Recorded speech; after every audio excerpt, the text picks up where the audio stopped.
Vous êtes sur Couleur FM 97.1 dans notre magazine Quartier Libre et nous recevons aujourd'hui les lycéens du lycée Loiselet de Bourgoin-Jallieu qui nous parlent de réchauffement climatique et de ses conséquences sur les sociétés et les individus. Emma, Lucie, Mathilde, Louis et Léna ont choisi comme thème les migrations.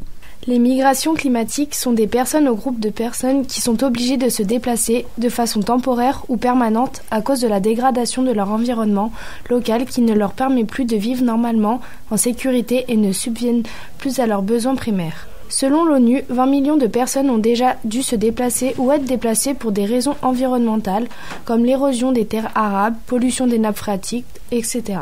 sur un total de 230 millions de migrants. Nous avons choisi ce sujet parce qu'il est important de comprendre la gravité des changements climatiques. De nos jours, les migrations ne sont plus liées aux études à l'étranger, mais elles sont avant tout en corrélation avec le dérèglement climatique qui, à cause des inondations, des sécheresses, des cyclones et bien d'autres catastrophes. Ce thème correspond parfaitement au débat citoyen qui aura lieu le 15 décembre au lycée Loiselet.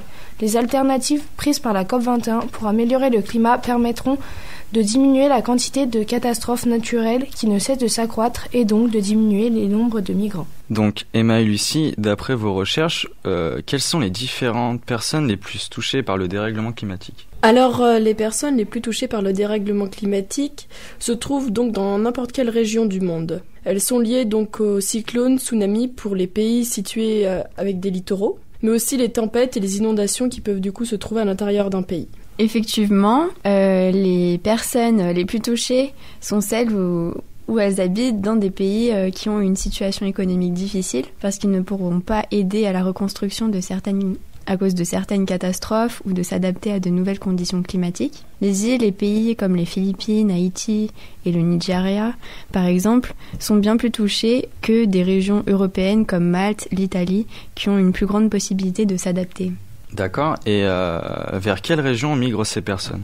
Aujourd'hui, d'après un rapport fait par l'organisation humanitaire britannique, le Christians Aid, il y a 153 millions de personnes qui ont dû quitter leur foyer suite à des conflits, de catastrophes naturelles et de grands projets de développement. Mines, barrages, périurbanisation, culture d'agrocarburants, etc. Donc la première destination de ces réfugiés est les États-Unis, avec 43 000 demandes d'exil. Plus généralement, les migrants partent en direction des pays développés du Nord, tels que la Suède ou la Norvège, qui ont connu une hausse de 13% de leurs demandes d'exil en 2009 d'après l'ONU. Et au-delà des différents dérèglements climatiques, qu'est-ce qui pousse ces individus à migrer ? Donc le premier facteur des migrants est l'augmentation des catastrophes naturelles, ainsi que la disparition de certaines régions causées par la désertification. En Chine, par exemple, le désert de Gobi avance de 2500 km² par an, ou encore l'érosion des sols, où la montée des eaux pourrait faire disparaître une partie des îles des Philippines en raison de leur faible capacité d'adaptation à ces phénomènes. Par exemple, les inondations importantes et les tsunamis peuvent entraîner une salinisation importante des sols. La dégradation des terres rend illusoire toute tentative de réinstallation, étant donné que le principal moyen de subsistance des familles a disparu. Il en va de même pour les tempêtes et les cyclones qui ravagent les forêts disparues, privant les populations qui en dépendent de leurs sources de revenus. Il est alors plus facile pour ces populations, le plus souvent, de migrer que de replanter toute une forêt ou de réhabiliter les sols. De plus, les changements climatiques apportent un autre problème qui sont les guerres liées au climat, qui sont particulièrement présentes en Afrique à cause de la dispute de territoire et liée à la disparition d'un précédent territoire qui est devenu inhabitable à cause des changements climatiques. Et d'après cela, quelles sont pour vous les solutions que l'on peut immédiatement mettre en place et quelles sont celles qui pourraient se faire sur le long terme ?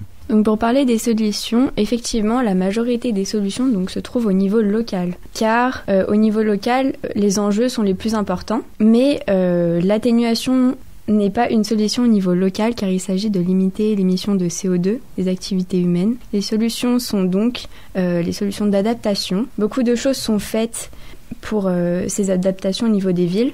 Cependant, elles sont vraiment spécifiées au niveau des catastrophes que la ville subit. Donc, nous avons par exemple les Pays-Bas qui mettent en place des barrières hydroélectriques pour se protéger des eaux. Voilà.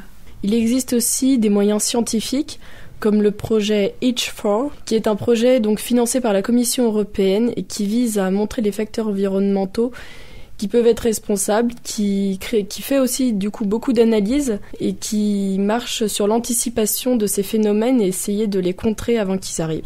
Les moyens cognitifs c'est-à-dire prévenir la population et lutter contre l'ignorance, car d'après une étude qui a été faite par la faculté de Lyon, l'ignorance est le premier mot qui revient quand on parle de changement climatique. Donc les moyens cognitifs cherchent aussi à faire changer les comportements des personnes pour les faire évoluer et les rendre plus éco-responsables. Et des moyens aussi institutionnels avec d'autre part du coup des associations et de nouveau la prévention. Et justement, vous parlez d'ignorance, mais que conseillez-vous aux gens pour justement s'informer de ce sujet ? Nous avons le site internet de la COP21 qui est très intéressant. Il nous informe notamment par des photographies l'évolution des changements climatiques, donc par exemple la montée des eaux ou les inondations, etc. Aujourd'hui, plus d'un être humain sur deux habite dans une zone où la probabilité d'une immigration environnementale à la suite d'une catastrophe naturelle est élevée. Sans surprise, l'Afrique et l'Asie sont les principales populations touchées. Ces populations seront alors obligées de partir vers les pays les plus développés où l'adaptation à ces conditions a déjà été mise en place. Nous notons que, en 2050, nous compterons plus de 250 millions d'immigrés. Le fait d'agir vite est devenu